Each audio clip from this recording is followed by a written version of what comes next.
நாடாளுமன்ற தேர்தல் நெருங்கி வரும் நிலையில் தேர்தல் ஆணையர் அருண் கோயல் தனது பதவியை ராஜினாமா செய்துள்ளது தேசிய அளவில் பரபரப்பை ஏற்படுத்தியுள்ளது. நாடாளுமன்ற தேர்தல் நடைபெறும் தேதி விரைவில் அறிவிக்கப்படும் என எதிர்பார்க்கப்படும் நிலையில் தேர்தல் ஆணையர் அருண் கோயல் தனது பதவியை ராஜினாமா செய்துள்ளார்.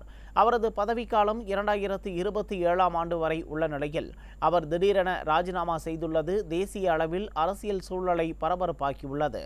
அவரின் ராஜினாமாவை குடியரசுத் தலைவர் திரௌபதி முர்மு ஏற்றுக்கொண்டதாகவும் நேற்றைய தினம் முதலே அவர் பணியில் இருந்து விடுவிக்கப்பட்டுவதாகவும் அதிகாரப்பூர்வமாக தெரிவிக்கப்பட்டுள்ளது. இதன் மூலம் நாட்டில் தேர்தல் ஆணையர் காலியிடங்களின் எண்ணிக்கை 2ஆக அதிகரித்துள்ளது. தற்போது தலைமை தேர்தல் ஆணையர் ராஜீவ்குமார் மட்டுமே எஞ்சியிருக்கிறார்.